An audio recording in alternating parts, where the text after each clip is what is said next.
여러분도 게임할 때 집착하는 게 있으신가요? 예를 들어 자세나 설정, 장비부터 여러 가지가 있을 텐데 사실 이런 거 집착한다고 더 성장하고 티어가 오르지는 않잖아요.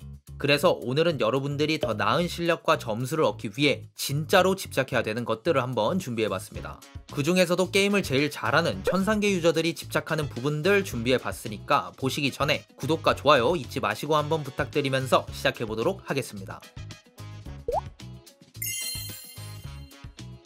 제가 늘 말씀드리는 내용입니다. 죽고 나서 저 새끼가 못 갔네, 말렸네, 뭐 이런 말 하는 것까지는 좋지만 거기서 끝나지 않고 죽은 이유를 분석하는 거죠.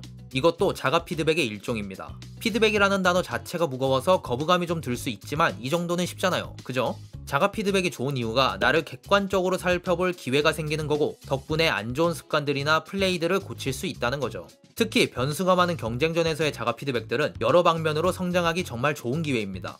죽고 나서 내 에임이 안 좋았다는 소리들 말고 더 파고드는 겁니다. 예를 들어 내 왼손이 굳었었다던가 상대 템포에 말렸다던가 각이 안 좋았다거나 뭐 정말 많겠죠?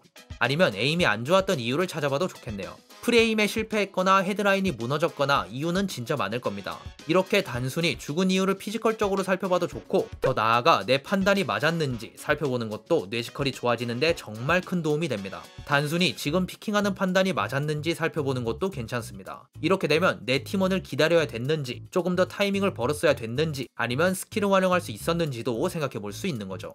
이런 피드백은 팀 탓을 유연하게 할 수 조금 더 깊이 들어갈 수도 있습니다. 왜 이런 상황들이 일어났는지 생각해보는 거죠. 예를 들어 우리가 진입하려던 사이트에 상대가 많이 기다리고 있었다면 어떤 근거로 이렇게 됐는지 우리가 어디서부터 틀렸는지 생각해볼 수 있겠네요. 이런 생각들이 운영을 잘할 수 있도록 트이게 해줍니다. 이렇게 죽고 나서 피드백하고 피드백하면서 시뮬레이션 해봤으니까 이런 상황이 비슷하게만 펼쳐져도 빠릿빠릿하게 판단할 수 있는 거죠. 이렇게만 들어도 피드백할 수 있는 게 엄청 많다고 느껴지지 않나요?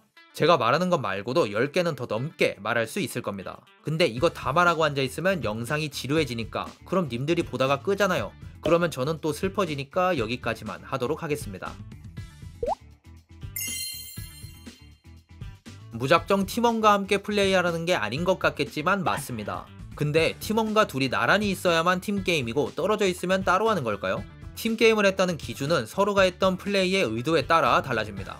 예를 들어 바인드 B사이트에 롱설을 했고 2대1 상황이라고 가정합시다. 여기서 같이 할 수 있는 방법들이 많죠? 같이 B롱으로 빠지던가 후카로 빠지던가 뭐 엘보로 가던가 더 있을 겁니다. 나만 말하지 말고 여러분도 생각해보는데 여기서 한 명은 B롱으로 빠지고 한 명은 엘보로 간다면 둘이 따로 하는 걸까요?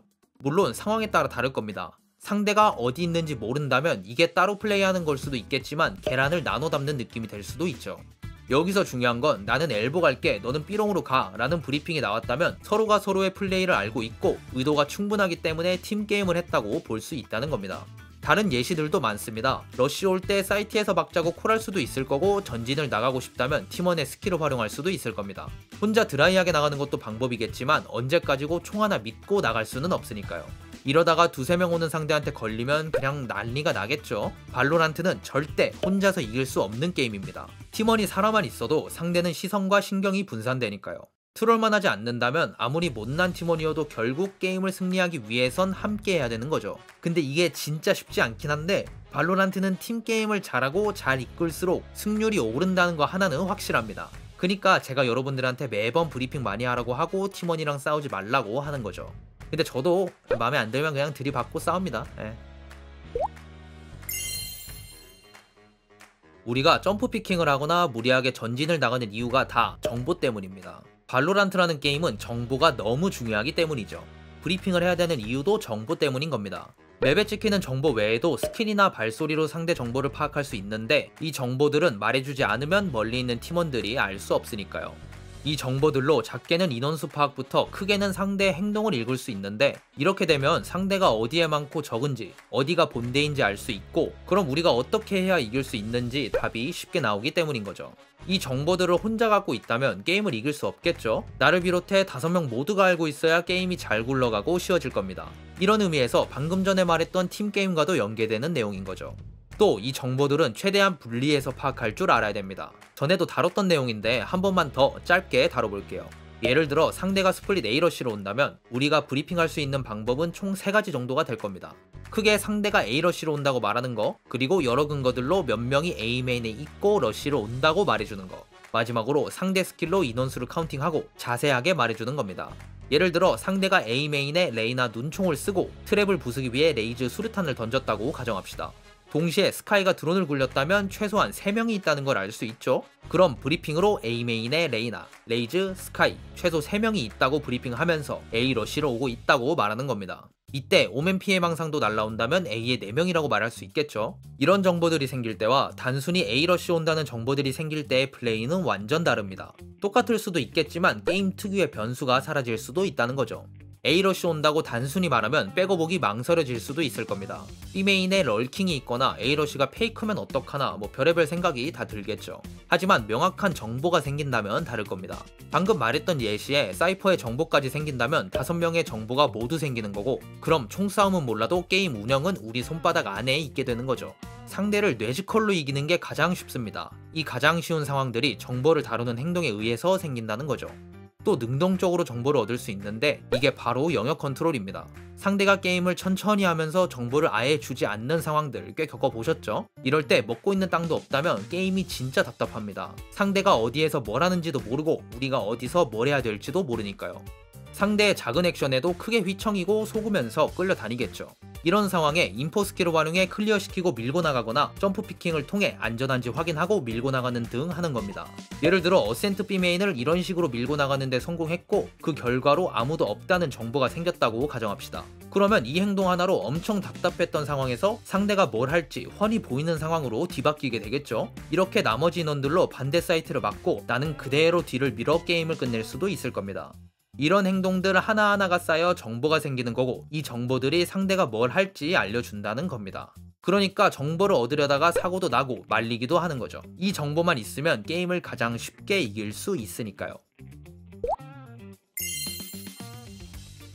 마지막으로 에임에 집착하시는 분들이 진짜 많길래 한번 준비해봤습니다. 당연히 에임이 좋고 안 좋고에 따라 실력이 나뉘기 때문에 집착할 수도 있습니다. 근데 해보셔서 알겠지만 에임이 하루 이틀 만에 좋아지는 건 사실상 불가능합니다. 에임은 매일 하는 루틴이나 경쟁전으로 차근차근 성장하는 거죠. 그러니까 마음을 좀 비우고 여유를 갖는 게 좋습니다. 에임 자체에 집착하는 대신 에임이 좋아지게 하는 부가적인 것들에 집착하는 것도 꽤 괜찮습니다. 프리에임에 신경 쓰면서 게임하는 것도 이 중에 하나겠죠. 최대한 좋은 각을 노리면서 싸우거나 왼손을 최대한 활용해 무빙과 키보드 에임에 신경 쓰는 것도 좋을 겁니다. 뇌지컬을 최대한 활용하는 것도 좀 더 나은 환경에서 싸우기 위한 행동이기 때문에 에임이 좋아진다고 볼 수는 없어도 싸움의 승률을 올려준다고 생각할 수는 있는 거죠. 어차피 에임이 좋아지려고 하는 건 결국 모든 교전에서 이기려고 하는 거니까 굳이 100%의 에임이 아니더라도 이길 수 있는 방법이 많다는 거죠. 프리에임이나 왼손 같은 기술들을 우리는 기본기라고 부르는데 게임을 포함한 모든 일에서 그 누구도 기본기를 무시하고 살아남을 수는 없습니다. 기본기가 얕을수록 안정적이지 못하고 요행에 기대는 사람이 될 겁니다. 기본기 없이는 높은 천장을 바라보기 힘든 거죠. 그니까 제가 늘 말하는 프리에임이나 헤드라인, 왼손으로 다루는 무빙과 키보드 에임 같은 기본기들을 확실히 다진 뒤에 높은 곳을 바라보는 게 맞다는 소리입니다. 또 에임에 집착하다 보면 이상한 습관들이 생길 수도 있습니다. 이게 진짜 열받는 게 에임은 하루 이틀 만에 좋아지는 건 힘들어도 안 좋아지는 건 가능합니다. 갑자기 에임이 붙지 않는 수준이 아니라 평소의 폼 자체를 잃는 경우가 많죠.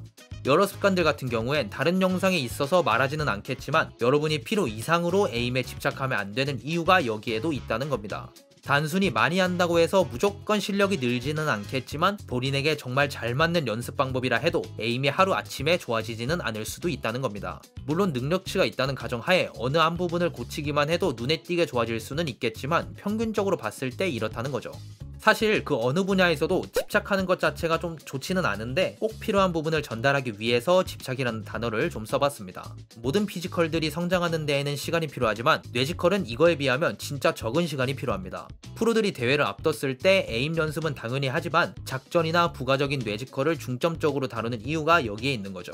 여러분도 에임 연습은 꾸준히 하면서 동시에 뇌지컬을 키우려는 노력을 게임에서 한다면 절대 부족하지 않은 실력을 갖게 될 겁니다.